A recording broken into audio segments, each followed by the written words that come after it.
Olá, alunas e alunos! Nesta videoaula, nós iremos resolver os exercícios do capítulo 16 do livro 3 da apostila Eleva. Estes exercícios estão disponíveis a partir da página 261. Bom, estes exercícios eles versam sobre algumas reações importantes dentro da indústria que são importantes para a sociedade. Alguns exercícios já foram realizados em sala de aula. Entretanto, para vocês completarem as atividades de vocês pendentes na apostila, nessa videoaula eu vou resolver todos os exercícios deste capítulo. Vamos iniciar aqui pelo exercício de número 2 da nossa apostila. Outros exercícios que são mais dissertativos, eu vou deixar na descrição do vídeo para vocês completarem também com a explicação, a resolução, a resposta do exercício. Então, vamos iniciar aqui pelo exercício 2, que diz o seguinte: nos últimos anos, satélites e veículos espaciais têm usado combustíveis líquidos como a hidrazina, N2H4. Essa substância, quando utilizada com tetróxido de nitrogênio, N2O4, reage espontaneamente sem a necessidade de uma fonte de ignição, tornando-se um excelente combustível para os transportes espaciais.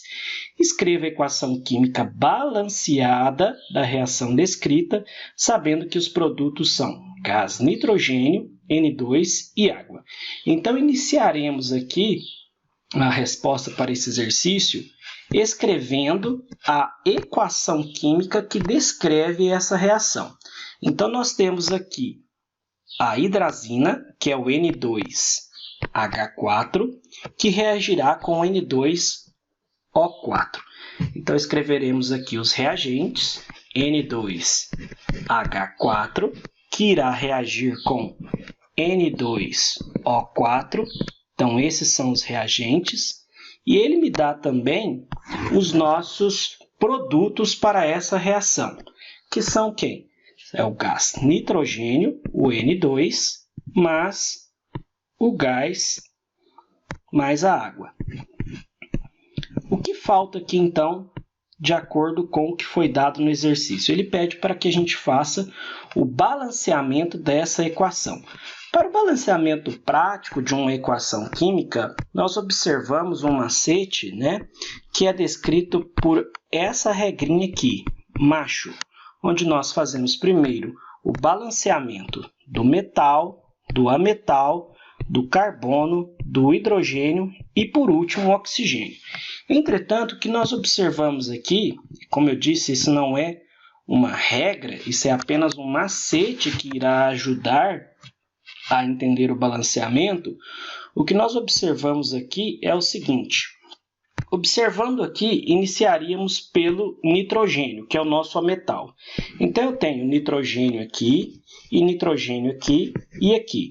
Veja que eu tenho 3 possibilidades para balanceamento do nitrogênio. Posteriormente, eu vou visualizar aqui com relação ao hidrogênio, que seria o segundo aqui a ser realizado o balanceamento. Eu tenho hidrogênio aqui, e eu tenho 2 possibilidades aqui para ajustar as quantidades de hidrogênio.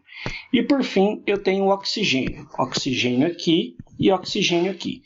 Perceba aqui o que? Se eu seguisse esse esquema prático descrito aqui, nesse meu macete do macho, eu iria balancear o oxigênio por último.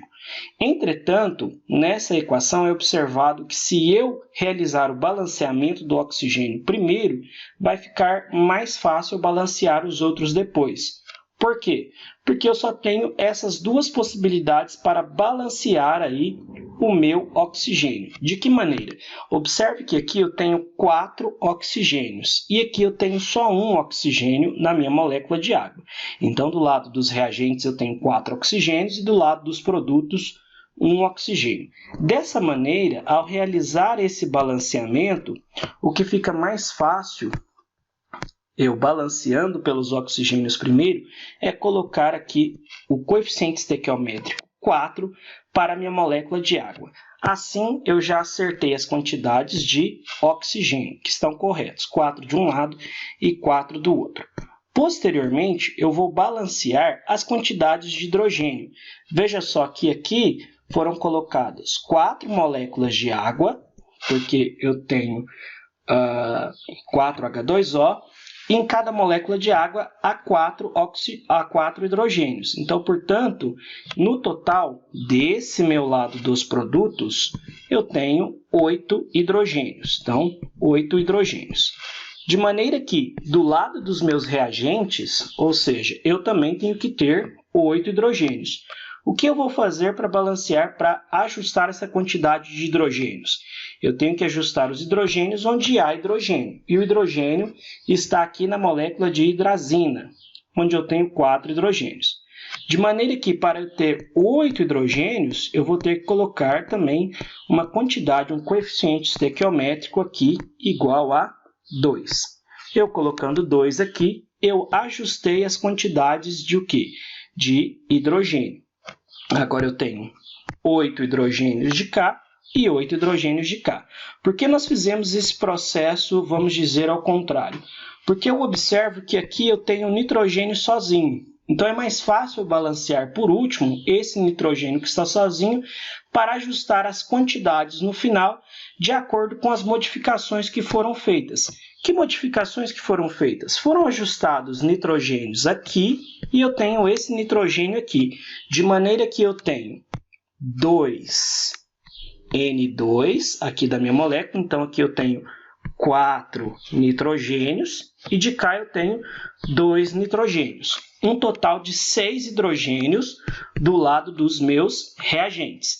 E para eu ter 6 nitrogênios do lado dos produtos, basta eu vir aqui na minha molécula de N2 e acertar aqui com o coeficiente 3. Então, portanto, nós temos aí a equação química balanceada para esse processo. Onde no N2O4 nós não colocamos nada, o coeficiente estequiométrico é igual a 1. Quando não tem nada, ele é igual a 1. De maneira que eu posso descrever que as proporções para essa equação é de 2, que é esse 2, para 1, que é esse 1, para 3, que é esse 3, para 4. Ficando assim as proporções estequiométricas para esta equação. Então, está aí a resposta, que é basicamente só essa minha equação química aqui balanceada, ok? 2NH4, 2N2H4, 1N2O4, dando 3N2, 4H2O. Vamos agora para o exercício 4, pulando do 2 para o 4. O exercício 3 estará na descrição do vídeo, onde ele pede para que a gente analise o esquema de produção de álcool etílico a partir da cana-de-açúcar. Então, esse processo inicia-se pela moagem da cana, e dessa moagem, parte do que é extraído da cana, né, que a moagem é o caldo, e parte da moagem vai para as caldeiras. O que vai para as caldeiras? O bagaço da cana, né, o resíduo sólido. Eu tenho o caldo, que é o resíduo líquido ou extrato líquido, e o bagaço ele vai para as caldeiras para quê? Para fornecer energia para a usina. Esse bagaço ele é queimado, ele é incendiado e fornece energia para o funcionamento da usina. Esse caldo ele segue para um tratamento químico, que depois é filtrado, e parte desse filtro é recolhido uma torta, né, que é o que sobra, a parte sólida, e o que sai dessa filtração, ele segue para um caminho de evaporação e outro para um processo de fermentação.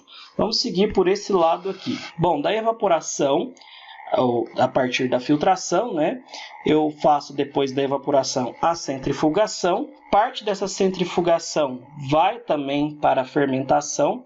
O que é? O que não foi direto para a fermentação, eu aproveito ainda um pouco mais e extraio o melaço que segue para a fermentação. Então, nós temos aí, depois da centrifugação, nós temos a secagem, e aqui nós obtemos o açúcar.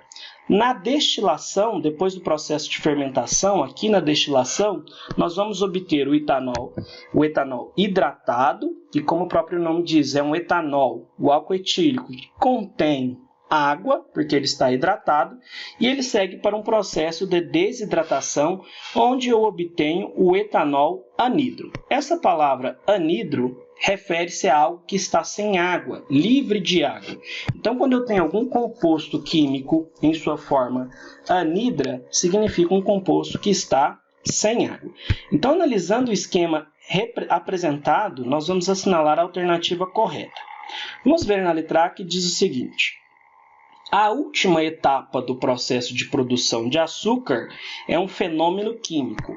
Bom, o que nós podemos dizer com relação aos processos? Toda vez que eu ouvir esses termos secagem, centrifugação, evaporação, filtração, destilação, estão associados a processos de separação de misturas. São processos, são transformações de ordem física. Então, esses processos são físicos, ok? No caso aqui que pede para a gente ver o último processo antes da produção de açúcar, que corresponde à secagem, é um processo de ordem física. Então, portanto, essa alternativa está errada. E sobre a fermentação aqui que não foi assinalada? Muito bem, a fermentação ela é um processo que envolve as bactérias, é um processo bioquímico, um processo biológico, então é um processo onde há transformação de natureza química. Okay? Então aqui nós temos um processo químico. A fermentação sim seria um processo químico. Vamos analisar a letra B. O resíduo da centrifugação. Qual é o resíduo da centrifugação? Vamos analisar aqui. O que sai da fermentação? O que sai da centrifugação? O que sai da centrifugação é o melaço, e outra parte que vai aqui para a secagem e produção do açúcar. Então, o resíduo da centrifugação é utilizado na etapa de fermentação da produção do etanol. O que a gente vê é que esse processo, ele pretende, o objetivo dele é obter etanol, seja na sua forma hidratada, ou seja na sua forma anidra. Então, portanto, nós não podemos considerar o melaço como um resíduo, cujo objetivo, uma vez que é produzir o etanol, ele não pode ser considerado um resíduo. Então, portanto, essa alternativa aqui também está errada. O processo, na alternativa C, o processo de desidratação ocorre por meio de reações químicas. Veja bem, existem dois processos associados aqui ao que nós chamamos de desidratação. De fato, existe um processo que é químico. De fato, existe um processo que é químico quando a gente fala de desidratação de álcoois. Entretanto, esse processo de desidratação na indústria, ele é feito através de um processo físico, que é um processo de destilação fracionada. Então, portanto, ele não vai ser um processo de natureza química, ele vai ser um processo físico. Então, portanto, aqui o que está errado é essa palavra por meio de reações químicas, já que ele ocorre através de destilação fracionada. Na alternativa D, ele diz o etanol anidro é o álcool etílico isento de água. E essa questão, essa alternativa está verdadeira, porque o que nós conversamos, Etanol anidro, ele é o etanol sem água, o etanol de forma mais pura.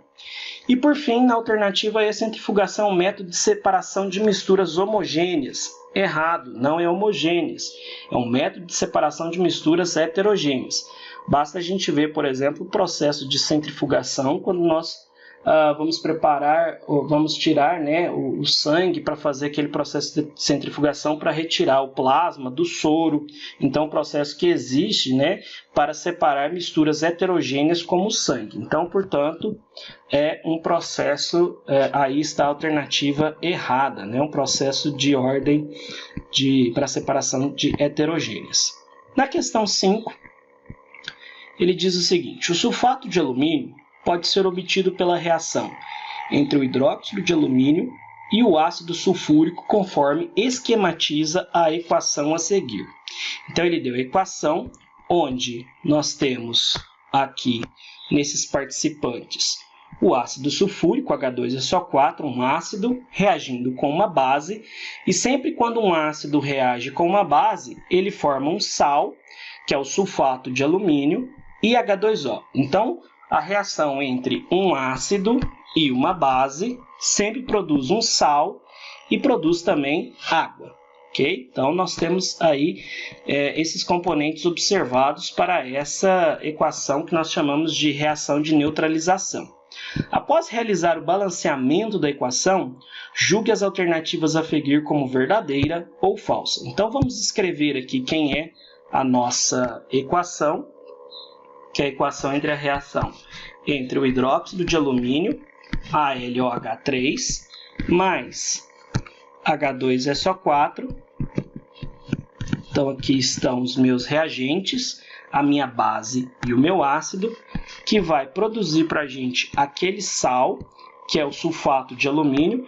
Repare bem como é a fórmula molecular deste sal, Al2SO4, 3, mais H2O. Mais H2O. Antes de partirmos aqui para o estudo da interpretação do balanceamento, vamos analisar a estrutura desse sal aqui, que ele diz que ele tem 2 alumínios. Então, nós temos 2 alumínios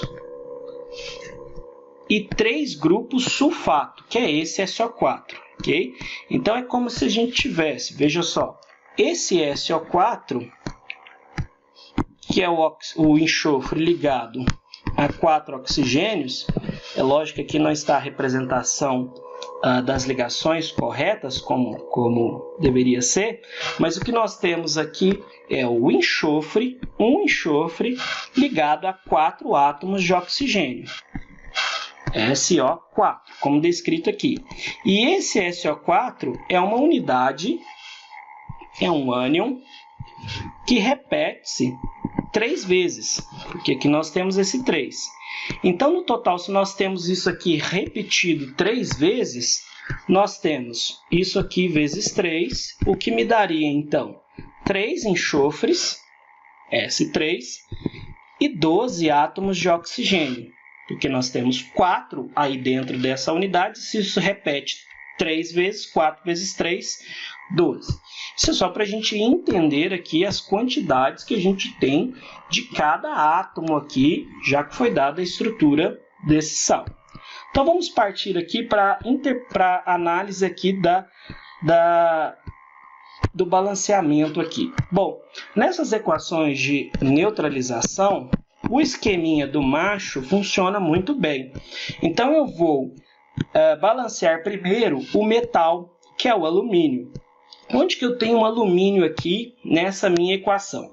Veja que aqui eu tenho 2 alumínios, Al2, do lado dos meus produtos, e aqui eu tenho um alumínio só, uma vez que aqui na frente, né, se eu não tenho nada, eu tenho o número 1.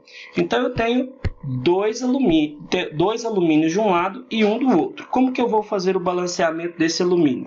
Se do lado dos meus produtos eu tenho 2, eu vou vir aqui e ajustar aqui o coeficiente estequiométrico na molécula de hidróxido de alumínio para igual a 2. Dessa maneira, eu vou ter 2 alumínios, sempre balanceando com esse número aí antes do lado. Feito o balanceamento do metal, eu vou balancear o ametal, que é o enxofre. Veja só, enxofre aqui na minha equação, eu tenho aqui um enxofre na minha molécula de ácido sulfúrico, do lado dos meus reagentes, e aqui, como conversado, nós temos 3 átomos de enxofre aqui na minha molécula de sulfato de alumínio, uma vez que esse SO4 está repetido 3 vezes. Então, nós temos 3 enxofres aqui do lado dos produtos e um só enxofre do lado dos reagentes no ácido sulfúrico. Como que eu faço para balancear aqui neste caso? Eu vou vir aqui na minha molécula de H2SO4 e vou colocar um coeficiente estequiométrico igual a 3. Portanto, nós temos aí o balanceamento já correto para o meu enxofre. 3 enxofres de um lado e 3 enxofres do outro. O que nós vamos fazer agora é, posteriormente ao balanceamento do ametal, como a gente não tem carbono, é balancear os hidrogênios. Então, vamos balancear ali o hidrogênio. Vamos analisar onde que nós temos hidrogênio. Veja só, Na minha equação, eu tenho hidrogênio aqui na minha água, somente na água do lado dos produtos, e aqui nós temos hidrogênio aqui na minha base, que é o hidróxido de alumínio, e aqui no meu ácido, que é o ácido sulfúrico. Analisando aqui o meu lado dos meus reagentes, eu vejo que aqui, na minha molécula da minha base, como eu tenho 2 mols, né, eu tenho uma quantidade igual a 2, cada hidróxido de alumínio, que é essa molécula aqui, ela tem 3 hidrogênios, porque essa unidade entre parênteses está repetida 3 vezes. Como eu tenho 3 hidrogênios, mas ela se repete 2 vezes, então, portanto, desse meu lado eu vou ter 6 hidrogênios só nessa molécula aqui, só para esse meu componente aqui, o hidróxido de alumínio. E aqui também no H2SO4, cada minha molécula de H2SO4 tem 2 hidrogênios. Como eu tenho isso aqui repetido 3 vezes, eu também vou ter o quê? 6 hidrogênios. Então, eu tenho 6 hidrogênios deste aqui e 6 hidrogênios desse aqui, o que vai me dar um total de 12 hidrogênios do meu lado dos meus reagentes. O que acontece é que tem que ter 12 hidrogênios também do lado dos meus produtos. Como que eu vou arrumar aqui as minhas quantidades de hidrogênio do lado dos produtos? Vindo aqui na minha molécula de água, de maneira que se de lá eu tenho 12, desse meu lado eu tenho que ter 12. Como eu faço para aparecer 12 hidrogênios aqui? Colocando um 6 aqui. 6 vezes esses 2 hidrogênios para cada água, eu vou ter, então, 12 hidrogênios. Nessa etapa do balanceamento de uma equação de neutralização, que ocorre entre um ácido e uma base, eu observo que o oxigênio, ao final do meu balanceamento, já vai estar balanceado, já vai estar correto. Basta a gente fazer aqui as contagens aqui. Vamos observar aqui para o oxigênio. Então, começando aqui do meu lado dos meus reagentes, eu tenho 3 oxigênios aqui nessa molécula, nesse componente, que está repetido 2 vezes. Então, só aqui eu tenho 6 oxigênios. 6 oxigênios para este composto aqui. E aqui eu tenho, veja só, eu tenho 4 oxigênios aqui nessa molécula, mas ela se repete quantas vezes? 3 vezes. Então, eu vou ter 6 oxigênios desse meu AlOH3, mais 12 oxigênios do meu H2SO4, num total de 18 oxigênios. Se eu tenho 18 oxigênios desse lado, eu tenho que ter também 18 oxigênios do outro lado. Conferindo aqui para ver se dá 18 oxigênios mesmo, vamos observar aqui. Do meu lado dos meus produtos, eu tenho aqui 4 oxigênios dentro do grupo sulfato do SO4, vezes esses 3 aqui, porque está repetido 3 vezes. Então, aqui nós temos 12 oxigênios. E nós temos também 6 moléculas de água, onde cada água tem 1 oxigênio. Então, se eu tenho 6, eu tenho 6 oxigênios.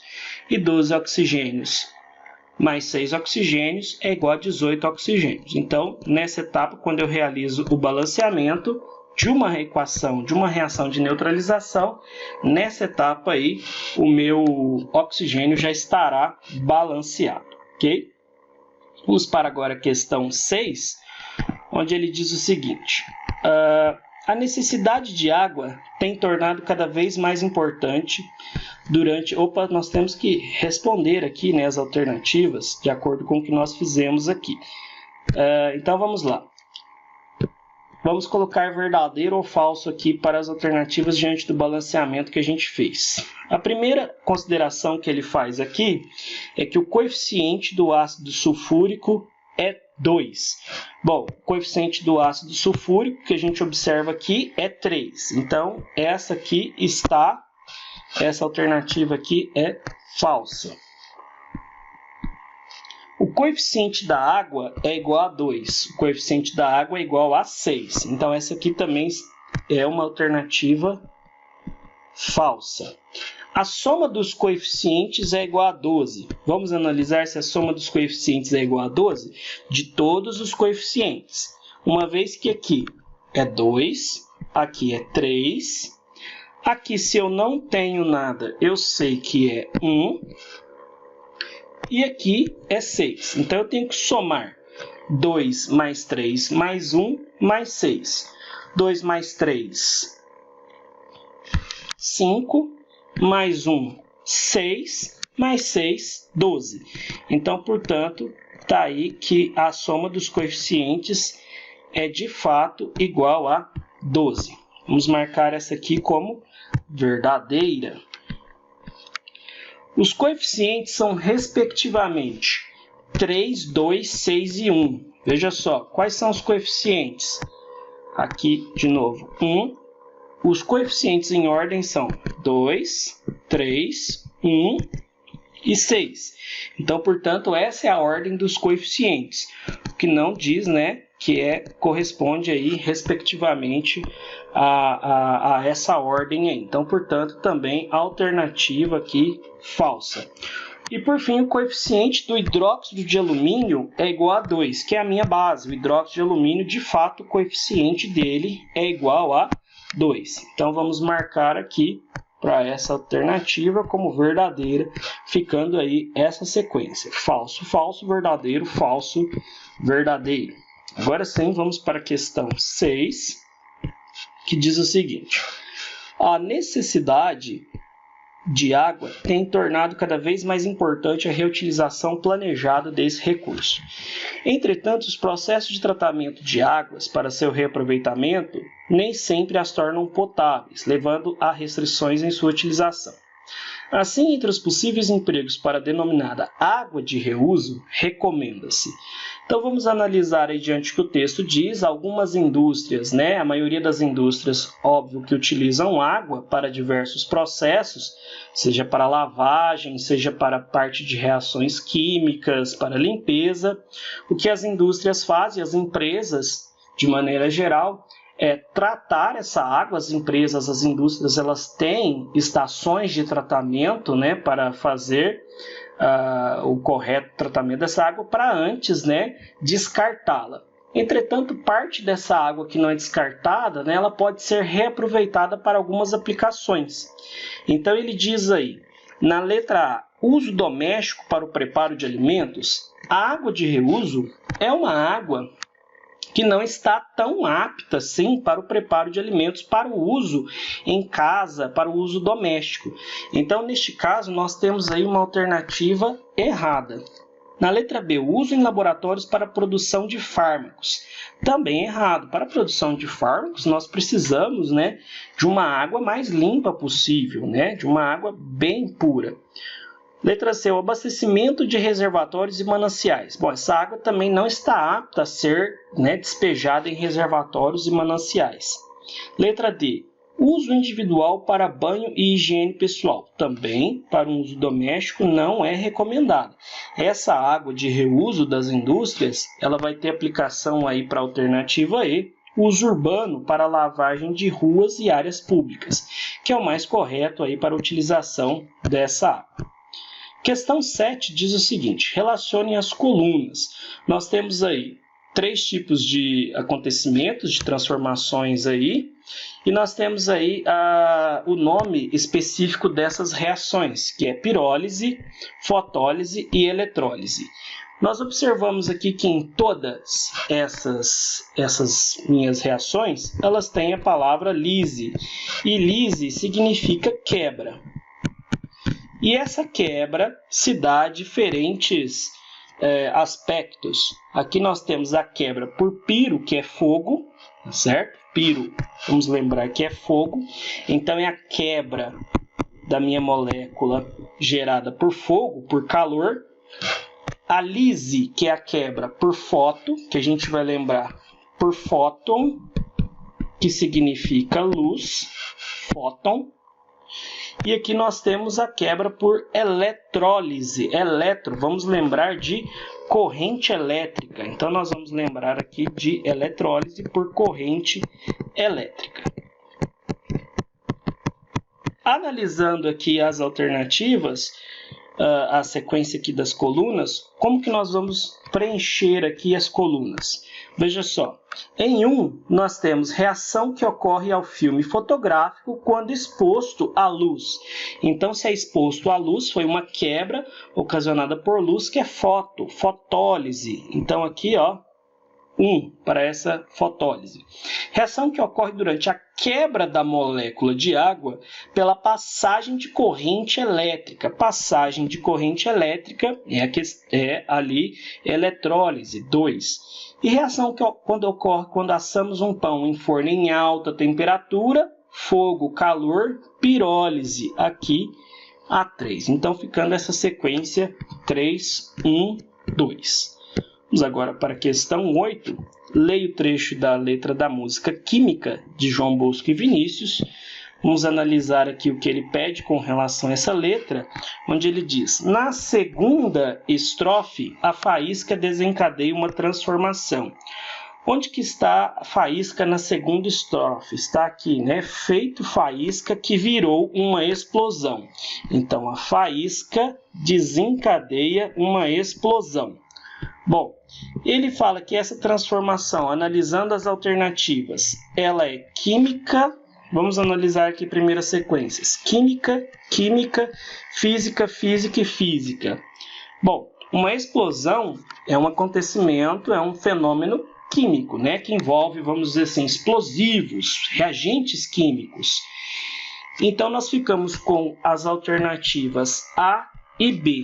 Depois ele diz que ela é exotérmica ou endotérmica. Bom, se é uma explosão, ela gera liberação de energia, né? Uma explosão é uma grande liberação de energia. Não há, neste caso, então, absorção de energia. Então, portanto, ela tem que ser exotérmica, pois há liberação de energia. Ficando aí para essa questão alternativa A, uma vez que não pode ser fenômenos físicos, e depois não pode ser endotérmico, porque uma explosão libera energia, ok?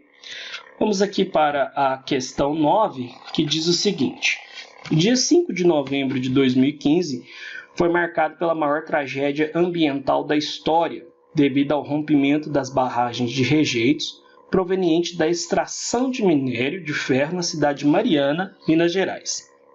Laudos técnicos preliminares indicam uma possível presença de metais como cromo, então aqui nós vamos grifar o cromo, manganês, alumínio e ferro no rejeito.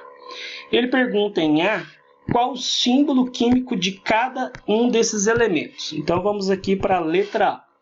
Bom, o símbolo químico para cada um desses elementos, primeiro o cromo é o Cr, ok? Depois o manganês, que é o Mn, então cromo, manganês, alumínio, que é Al, e o ferro, que é Fe. Então estão aí os 4 símbolos desses 4 elementos químicos. Analise a distribuição eletrônica mostrada a seguir e diga qual elemento químico presente no rejeito ela pertence. Bom, então nós temos aqui uma distribuição eletrônica, né, dos elétrons que algum desses elementos vai conter, e a gente vai ver que na camada K há 2 elétrons, na L 8 elétrons, na M 13 e na N é igual a 2. Se eu somar esses valores, né, 2 mais 8 mais 13 mais 2, eu vou obter um número total de 25 elétrons de carga negativa. 2 mais 8, 10, mais 13, 23, mais 2, 25. E quando eu vou na tabela periódica e vou encontrar alguém que tenha 25 elétrons, é óbvio que eu vou procurar esse número de elétrons em função do número de prótons, porque um átomo em estado fundamental ele deve possuir a mesma quantidade de cargas negativas, que são os elétrons, para as mesmas quantidades de cargas positivas, que são os prótons. Então, se há 25 elétrons, tende a haver 25 prótons. E uma vez que o número de prótons ele corresponde especificamente ao número atômico, que é Z, então eu vou procurar algum elemento que tenha o número atômico igual a Z. E quando eu vou na tabela, eu encontro que o número atômico igual a 25 pertence ao elemento manganês. Então, essa é a resposta da letra B. Na letra C, ele diz que o alumínio normalmente é encontrado na natureza, no mineral bauxita, na forma de óxido de alumínio. Essa substância é formada por ligações iônicas ou covalentes. Então, na letra C, nós temos o Al2O3, o óxido de alumínio, e pergunta se ele é formado por iônicas ou covalente. Lembrando que aqui, veja só, nós temos o alumínio, que é um metal, e o oxigênio, que é um ametal. Este metal, o alumínio, ele tem carga mais 3 e o oxigênio tem carga menos 2. Portanto, eu tenho uma ligação entre um cátion e um ânion, ou seja, uma espécie que doa elétrons, que é o caso do alumínio, e uma espécie que recebe elétrons, que é o caso do oxigênio. Essa ligação metal mais ametal é uma ligação entre íons, então, portanto, é uma ligação de caráter iônico. Então, está aí a resposta iônica. Bom, então letra C está aí resolvida. Número 10. A queima do magnésio metálico emite uma luz branca, o flash das máquinas fotográficas, o que resulta na formação do óxido de magnésio, MgO. A equação química devidamente balanceada que representa essa transformação química é... Bom, então nós teremos o magnésio, metal puro, que vai sofrer, né, uma combustão, neste caso, né, porque é uma queima. Então, se é uma combustão, vai reagir com o gás oxigênio e vai formar o MgO, que é o óxido de magnésio. MgO. Perceba que metal puro, nesse caso aqui, magnésio. Então, magnésio escrito na sua forma pura, metálica, e o gás oxigênio, que é o gás comburente, é o O2, é o gás oxigênio. O que ele pede aqui é para a gente escrever a equação química, né, a sinal alternativa que tem a equação química balanceada. Então, vamos analisar aqui pelo magnésio, um magnésio de cá, um magnésio de cá. Está correto, um magnésio de cada lado. Entretanto, veja só, 2 oxigênios de cá e um só oxigênio de lado a lado dos meus produtos. Como eu faço o balanceamento desse oxigênio? Eu venho aqui e coloco 2. Então, portanto, 2 oxigênios, 2 oxigênios. E ao fazer esse balanceamento do oxigênio, eu desbalanceei o magnésio, porque agora eu tenho 2 magnésios de cá e um só magnésio de cá. Então, para eu balancear esse magnésio, basta eu vir aqui e colocar 2 magnésios. Então, portanto, agora ela fica balanceada. Ficando aí, né, a alternativa que corresponde a esse balanceamento que nós fizemos, a alternativa B. Se a gente procurar aí certinho, alternativa B. Questão número 11, o gás liquefeito de petróleo, o GLP, que é o que a gente usa em casa para fazer comida, é uma mistura de gases de hidrocarbonetos utilizados como combustível em aplicações de aquecimento e veículos. Também é o gás veicular, né? Os componentes do GLP, embora a temperatura e pressão ambiente sejam gases, óbvio que são gases, né, em temperatura ambiente, são fáceis de condensar, isso é, liquefazer. Pegar esse gás e tornar ele líquido, né? Condensado, liquefeito. Essa propriedade facilita o transporte desses componentes através de gasodutos. Considere uma mistura dos gases etano, propano e butano com seus respectivos pontos de ebulição e responda as questões a seguir. Bom, então, a uma determinada temperatura e a pressão de 1 atm, o que a gente vê aqui é o seguinte: para o gás etano, o ponto de ebulição é menos 88,6 graus Celsius, do propano menos 42,1 e do butano menos 0,5. O que significa essa faixa, esse ponto de ebulição? Quer dizer que tudo que estiver daqui para cima dessa temperatura, eles estarão na forma de gás. E quando a temperatura for abaixo dessa, para os 3 gases, eles vão estar na forma de líquido. Líquido. Isso pode ser feito resfriando o gás ou aumentando a pressão, que é para ele ficar, né, na forma de botijão de gás, né, onde ele tem alta pressão. Então, na letra A, qual dos gases estará na forma líquida a menos 10 graus? Então, a menos 10 graus, eu quero um que esteja na forma líquida, como na fase líquida. Então, eu vejo que para o butano, como o ponto de ebulição dele é menos 0,5, ou seja, quando estiver a menos 10, abaixo dessa temperatura, ele vai estar na forma líquida, porque os outros dois só vão estar na fase líquida abaixo dessas duas temperaturas aqui. Então, o único que vai estar na fase líquida é o butano. Então, letra A, butano.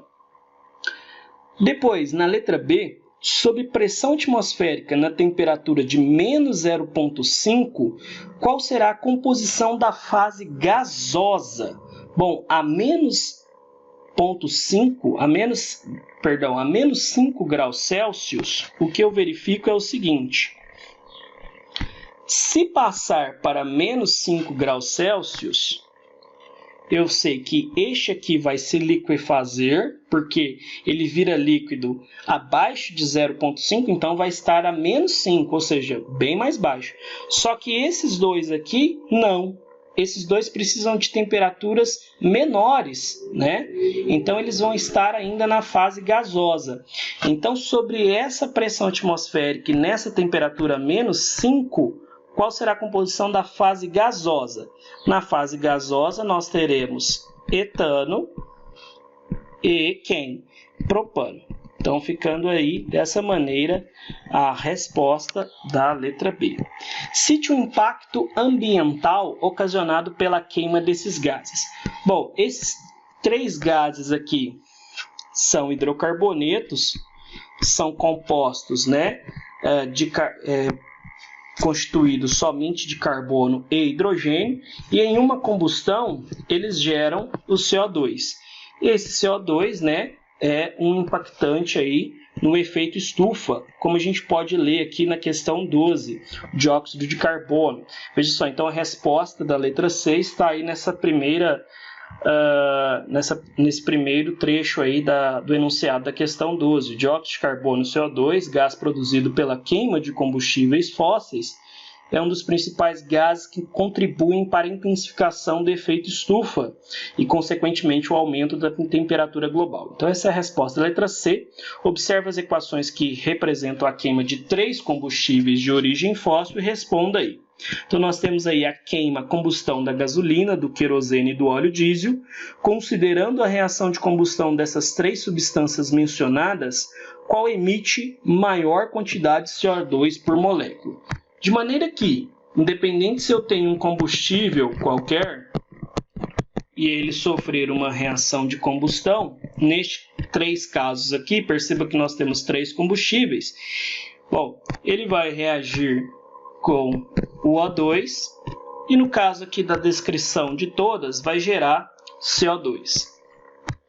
Então, eu vou ter como produto gás carbônico, dióxido de carbono.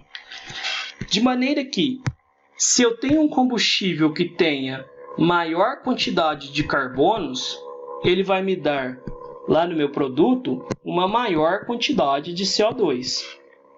Como a gente pode ver aqui, se a gente tentar fazer o balanceamento, nós não vamos fazer, mas basta uma análise aqui.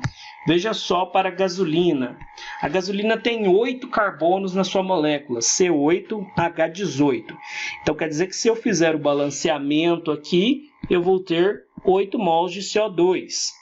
O querosene, eu tenho 12 átomos de carbono por molécula. Então, se eu fizer o balanceamento aqui dessa minha equação, eu vou ter 12 moléculas de CO2 aqui no meu produto. E o óleo diesel eu tenho 16 átomos de carbono por molécula. Então, eu vou gerar uma quantidade maior de CO2 se eu utilizar como combustível o óleo diesel. Então, considerando essa aí, qual vai ser a maior quantidade de CO2 por molécula? Vai ser o óleo diesel, porque ele tem maior quantidade de carbonos, uma vez que esses carbonos eles vão ser convertidos aqui em CO2. Se eu utilizar um combustível com maior quantidade de carbono, eu tenho maior quantidade de CO2, de gás carbônico. Vamos agora para a questão de número 13.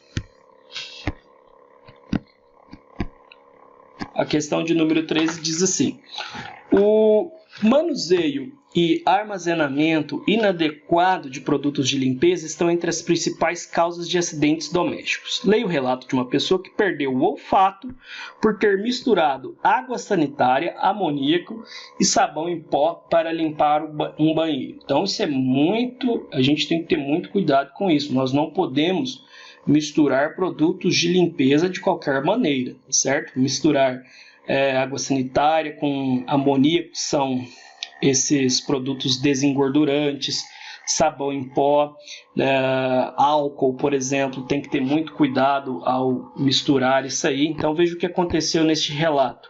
A mistura ferveu e começou a sair uma fumaça asfixiante. Não conseguia respirar e meus olhos, nariz e garganta começaram a arder de maneira insuportável. Saí correndo à procura de uma janela aberta para poder respirar. O trecho destacado poderia ser reescrito em linguagem científica da seguinte forma. Bom, água sanitária é o cloro, né, que a gente usa, é o hipoclorito de sódio. Nele tem cloro. E o cloro ele está na solução, na forma de um sal, na solução aquosa da água sanitária, mas ele é um gás. E quando a gente mistura, o que ocorre é o desprendimento desse gás aí. Veja só então o que ele diz aí. E esse gás, né, ele é asfixiante. As substâncias químicas presentes nos produtos de limpeza, elas evaporaram? Não, para evaporar, eu preciso de fornecer energia para que algo evapore. Okay? Com mistura química, houve a produção de uma solução aquosa asfixiante. Não seria uma solução aquosa, seria um gás. Né? A solução aquosa está na forma de água, então formou um gás. Letra C. As substâncias sofreram transformação pelo contato com o oxigênio do ar. Não sofreria essa transformação em contato com o oxigênio, mas sim porque misturou vários produtos. Com a mistura, houve transformação química que produziu rapidamente gases tóxicos. De fato, foi isso que aconteceu. Vamos analisar a letra E. Com a mistura, houve transformação química evidenciada pela dissolução de um sólido. Não necessariamente pela dissolução de um sólido, né? Todos os produtos aqui misturados, embora eu tenha ali, neste caso, sabão em pó, que está na sua forma sólida, né? O que de fato, aí, se eu misturar água sanitária e o amoníaco, são dois produtos encontrados na forma líquida, já produziria aí essa equação. Então, não foi necessariamente pela dissolução de um sólido. Então, letra E está errado aí. Vamos analisar aqui a questão 14. Tem um longo texto aí, para quem quiser fazer leitura. Fala sobre produção aí, né, de ferro, fabricação do aço, obtenção do ferro para produção do aço. Então vamos analisar só as alternativas aí, só as afirmativas sobre os elementos químicos ferro e carbono. Então ele diz o seguinte, para o ferro, em 1. O ferro é um metal de transição que possui as camadas K, L e M, K completa, L completa e M incompleta. Se a gente fizer a distribuição do ferro por camadas eletrônicas, a gente vai ter a camada K igual a 2, a camada L igual a 8, a camada M igual a 14 e a camada N igual a 2. Bom, essa distribuição a gente pode fazer pelo diagrama de subníveis, ok? O que a gente observa aí, mas de fato aqui é que ele possui, né, as camadas K, L, M e N, num total aí de 2 com 8, 10, mais 2 com 14, 16. Então, 26, né, elétrons foram distribuídos aqui. Seguindo essa distribuição, que a gente observa que, primeiro, ele tem 4 camadas, né? Ele não tem só a camada KLM, ele também tem a N, e que a camada N, ela possui, né, ela pode ter até um total de 18 elétrons. Então, a camada M está incompleta, ok? A camada M está incompleta, ele tem aí 14 apenas, né? Então, portanto, camada K e L completas e a camada M incompleta, que está aí verdadeiro para 1, ok? Na alternativa 2, ele diz aí que o carbono possui 6 elétrons na sua camada de valência. Então, se a gente fizer a distribuição eletrônica dele, a gente vai ver que nós temos 6 elétrons para serem distribuídos. Então, são 6 elétrons para serem distribuídos na camada K, 2 elétrons, e na camada M, que são até 8 elétrons, vão ter apenas 4, né, para dar os total de 6 elétrons. 2 mais 4, 6. Então, a camada M, ela não possui 6 elétrons, como diz ali, né, no enunciado. Ela apresenta apenas 4 elétrons na camada de valência. Então, portanto, a 2 está errada. Ao associar-se com o oxigênio, o carbono forma o dióxido de carbono, que também é resultante da queima de combustíveis fósseis. De fato, isso ocorre, né? O carbono e o oxigênio reagem numa reação de combustão, né? Produzem aí o CO2, mas também produzem monóxido de carbono, né? Pode produzir o dióxido de carbono e pode produzir o monóxido de carbono. Enunciado da 8 aí, os metais como o carbono, já começa errado, né? Porque o carbono não é um metal, ele é um ametal, fazem ligação metálica, na qual os elétrons são compartilhados na forma de uma nuvem eletrônica. O carbono é um ametal. O diamante e o carbono são duas formas alotrópicas possíveis do carbono, correto, né? Nós temos aí a alotropia para o carbono, a existência aí do carbono na sua forma pura, né? Pode estar os átomos de carbono puro, eles podem estar ligados, né, formando a estrutura do diamante e do grafite, que tem a mesma constituição, que muda de um para outro, né? É apenas o arranjo dos átomos. Então, aí ficando aí como respostas, né, para essa questão aí, a soma das alternativas 1, 4 e 16. Portanto, aí nós temos uma soma aí de 21.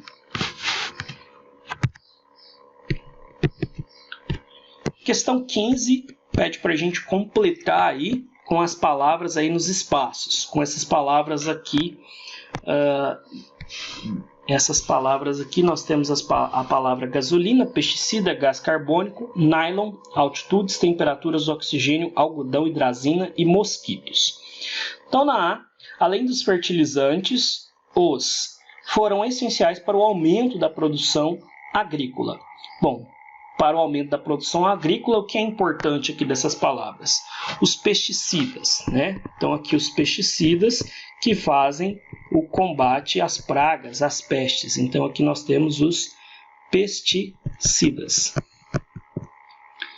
Em B, o gás produzido na queima dos combustíveis fósseis é o gás carbônico. Então, aqui nós vamos completar a letra B com a palavra gás carbônico, CO2. Para a produção de ferro, são necessárias o quê? Para a produção do ferro, né, colocado lá naqueles fornos, o minério de ferro, então é necessário, né, altas temperaturas, temperaturas muito elevadas. Então, em C, nós temos aí temperaturas. Em D, O foi a primeira fibra artificial sintetizada pelo ser humano. Bom, o que nós temos aí de fibra, né? Poderia ser o algodão, que é uma fibra, e aqui o nylon também, que é uma fibra. Entretanto, o algodão é uma fibra natural, e se foi sintetizado artificialmente, nós teremos aqui o nylon na letra D.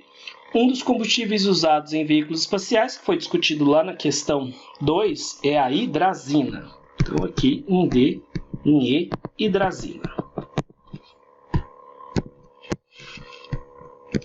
Questão 16. Analise aí o fluxograma. A seguir, esquematize uma sequência de operações que ocorre após a extração do petróleo. Então, nós temos aí uma mistura de água e petróleo, que embora eles não se misturam, mas formam uma mistura do ponto de vista químico, uma mistura heterogênea, né? Mas é uma mistura, não é homogênea, mas é heterogênea. Esse processo sofre uma separação 1, que resulta, né, em uma água que ainda vai ter petróleo residual, e em uma outra etapa que vai ter, em um outro processo aqui, vai ter o petróleo. Então, nós temos aqui água com um pouco de petróleo, e aqui nós temos o petróleo puro. Esse petróleo puro, aqui é feita uma separação 3, né, que é uma destilação fracionada, onde o petróleo é separado aí em vários produtos, né, gasolina, querosene, óleo diesel, nesse processo aqui, que é a separação 3, que é um processo de ordem física, tá certo? É uma destilação fracionada.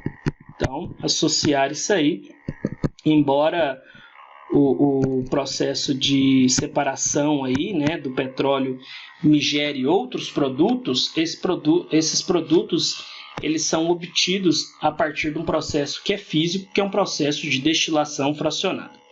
E seguindo aqui na outra sequência, essa água residual de petróleo sofre uma separação 2, onde aí de fato, né, eu separo a água do óleo residual.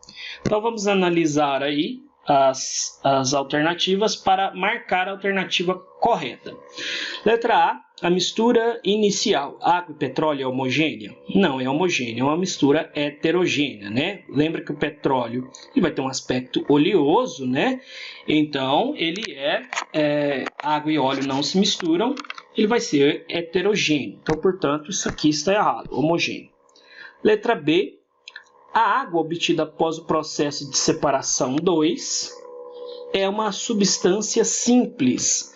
Ela não é uma substância simples, porque ela tem, né, a água, ela não é uma substância simples. A água é uma substância composta, porque ela é, né, uma substância que contém átomos de hidrogênio e átomos de oxigênio. Substância simples seria se eu me referisse ao H2, ao O2, seriam substâncias simples. Então, a água, de fato, é uma substância composta. Então, essas aqui estão erradas. Letra C. O processo de separação 1 pode ser uma decantação? O processo de separação 1 pode ser uma decantação. Por quê? Uma vez que eu tenho uma mistura, né, num recipiente, onde eu tenho uma fase aquosa e outra fase oleosa, o que eu verifico é o quê? Que a água, por ser mais densa, a água vai ficar na parte de baixo, né? Então, aqui nós temos aqui a água e aqui nós teríamos, né, um óleo, por exemplo. Isso citando a água e o óleo, né? No caso, aí tem que ver quem seria mais denso. No caso, poderia ser o petróleo, que poderia ser sedimentado, né? Quer dizer, ir para o fundo. Mas, de fato, se há uma distinção de fases entre uma mistura heterogênea, né, que no caso água e óleo, que a gente vai considerar aqui, o que eu posso fazer é colocar uma torneira aqui, né, e recolher o quê? Recolher através dessa torneira apenas a nossa água, né? E quando esvaziar essa água, eu obtenho ali só a mistura só a parte do óleo, né? Então seria aí um processo de decantação que exige o quê? Exige o repouso, né, para essas fases, uma se concentrar ao fundo e outra se concentrar acima, seja um óleo mais denso ou a água seja mais densa, mas de fato eu consigo fazer essa separação aí através, né, de uma decantação. Em química, no laboratório, nós utilizamos um equipamento que tem esse mesmo aspecto, que se chama funil de bromo, né, que utiliza esse processo aí. Então, é um processo, pode ser por decantação. Em D, diz que o processo de separação 2 pode ser a filtração. Bom, se eu tenho aqui uma filtração, ela seria interessante. Imagina que eu tenho aqui um funil, onde eu coloco aqui um papel de filtro. Nesse papel de filtro, assim como coar o café. Se eu jogo água no café, eu vou separar o quê? Eu vou passar somente, né, a água, né, a parte líquida com o café, mas o sólido vai ficar retido aqui, né? Então, a filtração é um processo indicado para separação de misturas quando eu tenho um sólido mais um líquido, onde o sólido vai ficar retido e o líquido consegue atravessar. Nesse caso, por eu ter água com petróleo, né, eu posso dizer que eu tenho dois líquidos aí, ele não seria aplicado aí a filtração. Então, portanto, não é o processo indicado. E o processo de separação 3, que é aquele processo aqui onde a gente comentou sobre a destilação fracionada, afirmando que pode ser uma destilação simples. Não pode ser uma destilação simples, porque na simples eu obtenho somente um produto, né? Um produto simples. Eu quero as várias frações desse produto, então eu tenho que fazer uma destilação fracionada. Então, ficando aí para a questão 16, a alternativa C. Agora para a questão 17, que diz o seguinte: o arseneto de galho, GaAs, né, arseneto de galho, é uma substância com excepcionais propriedades semicondutoras, sendo muito utilizadas em células fotoelétricas e transistores. Muitos cientistas acreditam que o arseneto de galho deverá substituir o silício na fabricação da próxima geração de chips de computadores ultravelozes. Sua obtenção na indústria se dá por meio da seguinte reação. Reajo ali o arsênio com gás hidrogênio e com o óxido de galho a uma temperatura de 600 graus Celsius e obtenho o arseneto de galho e H2O. Com base no texto e seus conhecimentos a respeito dos elementos envolvidos no processo mencionado, assinale a alternativa correta. Então, as alternativas aí a gente já vê que de cara pede o balanceamento. Vamos realizar o balanceamento aí para essa equação, onde nós vamos ter então o arsênio reagindo com gás hidrogênio, mais o óxido de galho, que é o Ga2O3, a temperatura de 600 graus Celsius, que a gente não vai colocar aqui, mas gerando aí o arseneto de galho mais H2O. Bom, então vamos lá para o balanceamento aqui dessa minha equação. O que eu vou ver aqui com relação ao galho é que eu tenho aqui 2 átomos de galho desse meu lado aqui, então, portanto, para esse meu lado aqui, eu vou ter que ter 2 galhos. Colocando 2 galhos, eu coloquei 2 arsênios, então 2 arsênios. Aqui eu vou ver também que em termos de quantidades aqui do meu oxigênio, eu vou ter 3 oxigênios, então, portanto, aqui 3 oxigênios. Veja que eu deixei para balancear o oxigênio primeiro que o hidrogênio, porque eu ajustei essa quantidade aqui de hidrogênios, né, automaticamente quando eu coloquei aqui 3 para balancear o oxigênio, e agora vai ficar mais fácil, porque 3H2 eu tenho 6H2, então eu tenho hidrogênio aqui sozinho. Então fica facinho aqui para o balanceamento dessa espécie que está sozinha, certo? Então a gente tem que sempre ter essa manha aí, né, de visualizar esses aspectos aqui nesse balanceamento aí. Bom, então os coeficientes que balanceiam corretamente a equação, que ele fala em A, são 2, 3, 2 e 3. Bom, não pode nem ser esse aí, porque nós temos 1, 2, 3, 4, 5 componentes aí, né, na minha equação, e ele só me dá 4 coeficientes estequiométricos aí, 2, 3, 2 e 3. Então, portanto, essa aí está errada. Os coeficientes são 2, 3, 1 para o óxido de galho 3, aqui 2 e 3 H2O. Então, portanto, a letra A está incorreta. Em B, ele diz o seguinte: o gás hidrogênio é uma substância composta. Gás hidrogênio não é uma substância composta. Ela é uma substância simples, é composta do mesmo átomo, né? Então, é uma substância simples. Portanto, fica aí resposta também errada, né? Alternativa errada. O silício pertence à família do carbono, grupo 14. De fato, se a gente for olhar na tabela periódica, o silício Confiram aí na tabela de vocês, ele vai estar, né, lá na família do carbono, grupo 14. O arsênio é um calcogênio. Bom, para ser um calcogênio, ele tem que estar na família do oxigênio, né? O oxigênio é um calcogênio, então ele não é um calcogênio. Confiram aí na tabelinha também. A soma dos menores coeficientes inteiros que balanceiam corretamente a equação é 10. Os menores coeficientes aqui aliás, a soma dos coeficientes é 2 mais 3 mais 1, mais 2 mais 3, que não dá 10, né? Dá 6, 8, 11. Se não me engano, dá 11 aqui nesse somatório aqui. Vamos conferir 2 mais 3, 5, mais 1, 6. Isso, dá 11. Então, não pode ser aqui 10. Então, de qualquer forma, a gente tinha que balancear aqui essa equação para obter aí, para ver se essa alternativa era certa ou errada. Bom, questão 18.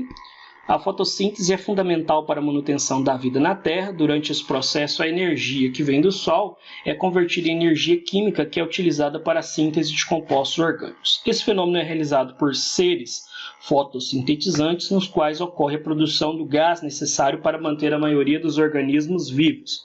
A respeito da fotossíntese, responda: que tipo de energia é necessária para a realização do processo de fotossíntese? Bom, nós sabemos que a fotossíntese ela depende da energia do Sol, então é uma energia luminosa, ela depende de luz, ok? Então, letra A, luz ou energia luminosa. Durante o processo, qual gás é produzido ao final da reação? Cite seu nome e sua fórmula molecular. Bom, a fotossíntese é quando o carbono, CO2, né, ele é obtido da atmosfera e esse CO2 ele é convertido, parte do carbono vai para o açúcar da planta, né, a fonte de alimento das plantas, o açúcar, e parte do oxigênio lá, que é captado do CO2, ele vira o gás oxigênio. Então, o gás produzido é o O2, cuja fórmula molecular é essa, e o seu nome é gás oxigênio. Né? Lembrando aí, quando eu me refiro ao oxigênio, eu posso estar falando do oxigênio, do gás oxigênio, que tem fórmula O2, e quando eu falar de oxigênio, né, do outro oxigênio, eu posso estar me referindo ao átomo de oxigênio. Então, tem que especificar. O átomo de oxigênio é o átomo sozinho, oxigênio. E o gás oxigênio é o O2, é um átomo conectado ao outro. Então, portanto, letra B, gás oxigênio é a fórmula molecular aí. Questão 19 diz o seguinte: o importante avanço na indústria automobilística refere-se aos dispositivos chamados conversores catalíticos trifásicos. Esse aparelho que substitui o cano de escape comum converte 95% dos gases nocivos em produtos relativamente inofensivos. No Brasil, as primeiras levas de veículos com esse dispositivo chegaram ao mercado em 1992. Esse conversor apresenta um problema a ser resolvido. Ele transforma monóxido de carbono, que é o CO, que é altamente tóxico, em dióxido de carbono, que, embora seja bem menos tóxico, apresenta um efeito prejudicial de grande preocupação para a sociedade atual. Bom, os dois são tóxicos, mas o CO2 é menos tóxico. É isso aí que ele quis dizer, né? O CO2, na verdade, vai ser mais fácil de ser convertido. Nesse caso, assinale a opção que corresponde a esse efeito, a esse agravante gerado, né, pelo dióxido de carbono. Então, ele danifica a camada de ozônio? Bom, o CO2 não tem esse problema, né? Ele não danifica a camada de ozônio. Quem danifica a camada de ozônio são outros componentes, tipo CFCs, certo? CFCs. Então, essa aqui não. Incentiva a eutrofização? Também não. Gera inversão térmica? Também não. E intensifica o efeito estufa? Sim. E estimula a desertificação de ecossistemas. Nós sabemos aí que o maior efeito aí gerado pelo CO2, né, é o aumento do efeito estufa, a intensificação do efeito estufa. Questão 20. O ácido sulfúrico é uma substância que está intimamente ligada ao desenvolvimento de um país. Justifique essa afirmação. Também estará na descrição aí do vídeo, né? Porque é uma questão onde nós vamos comentar aí os aspectos, né? Através de uma leitura aí do que vai ser deixado na descrição. 21. De modo geral, o fluoreto de sódio, NaF, faz parte da composição dos cremes dentais. Também é utilizado na fabricação de inseticidas e na fluoretação da água potável. Entretanto, quando ingerido em grandes quantidades, pode ser fatal. Este composto pode ser obtido por meio da reação de neutralização entre o ácido fluorídrico, o HF, um hidrácido, né? HF, só hidrogênio e um outro elemento, com hidróxido de sódio. Veja só, hidróxido de sódio, uma base, termina em OH, na qual também é a produção de água. Letra A, escreva a equação química que representa a equação descrita. Então, letra A, nós vamos reagir um ácido, que é o ácido fluorídrico, mais uma base, que neste caso é o hidróxido de sódio, e sempre uma reação entre um ácido e uma base, que é uma reação de neutralização, ela vai produzir um sal, mais H2O. Neste caso aqui nós temos o ácido, que é o HF. Acompanhem aqui esse modelo de escrita, onde eu vou representar o hidrogênio aqui em azul, que é todo o ácido vai conter o nosso hidrogênio, e esse outro F, e o F aqui, que é o nosso outro elemento aqui, o nosso ânion aqui, HF. Mais a nossa base, que ela vai ter, veja só, o sódio, e representar aqui o ânion das bases em comum, que é sempre o OH. O que vai ser formado? Veja só, eu vou ter ali a junção do sal, que é a junção do ânion do ácido, que é o flúor, com o cátion da minha base, que é o sódio. Então eu vou ter aqui a produção do NaF. NaF, fluoreto de sódio. Neste caso aqui eu juntei esse com esse aqui primeiro, né? o cátion primeiro, que é o Na+. E aqui eu vejo que se eu juntei este com esse, o que vai resultar da junção desse com esse de uma reação de neutralização, onde sempre uma base vai ter H e sempre um ácido vai ter H. Bom, eu vou ter a junção de H com H, HOH, que é H2O. Então, eu vou ter aqui a produção de água. Então, mais H2O. Então, está aí escrita a equação, né? A equação é só essa parte aqui, né? Sem essas considerações aqui da formação. A equação é HF mais NaOH, NaF mais H2O, onde eu tenho aí ácido mais base produzindo sal mais água numa equação de neutralização. Qual tipo de ligação química existente no fluoreto de sódio? Bom, quando eu tenho aqui na ionização desse meu ácido, eu vou ter aí o F-, né? Uma vez que eu tenho H+, vai liberar o F-, que é um ânion, e eu vou ter aqui da dissociação da minha base,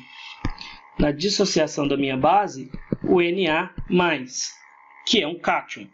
Se eu tenho a ligação entre dois íons, um cátion, um ânion, um cátion neste caso, se eu tenho uma ligação entre dois íons, um positivo e um negativo, eu tenho a formação de uma ligação iônica, né, entre dois íons, um positivo e um negativo, que é como eles se ligam.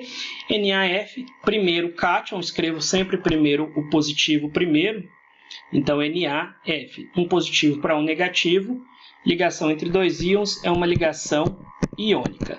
Então os sais, todos os sais na verdade, que são provenientes de uma equação de neutralização, são substâncias, são compostos na verdade iônicos, ok? Então, qual tipo de ligação química existente no fluoreto de sódio? É iônica, porque é resultante da ligação entre dois íons, o fluoreto, que é o ânion, e o Na+, que é o cátion. E 22, por fim, diz que a gasolina, o gás veicular GNV e o gás liquefeito de petróleo são obtidos por meio da destilação do petróleo. São todos aí produtos aí, né, do petróleo. Embora esse material de origem fóssil possa ser utilizado para a geração de combustíveis de grande importância para a sociedade, outros produtos aplicáveis em diversos setores industriais são formados a partir do petróleo. Um deles é o plástico, material de lenta decomposição que pode permanecer no ambiente por até 300 anos. O plástico são materiais poliméricos, né? Os plásticos aí que a gente tem, que são também derivados do petróleo. Como se deve proceder para descartar os objetos feitos de plásticos a fim de minimizar os problemas causados no meio ambiente? Também, aí outra questão que estará na descrição aí do vídeo, ok? Bom, pessoal, então o conteúdo aí do capítulo 16 está todo resolvido aí, né? Um capítulo que de fato pede para a gente somente abordar aí algumas reações químicas, né, que aparecem na indústria, que servem para a sociedade, de maneira geral, um escopo aí geral de algumas reações químicas, ok? Então a resolução está aí, os outros respostas vão ser deixadas na resolução. Espero que vocês tenham aí conseguido compreender o conteúdo aí, né? Conseguir completar aí, ok? Obrigado aí pela atenção de vocês.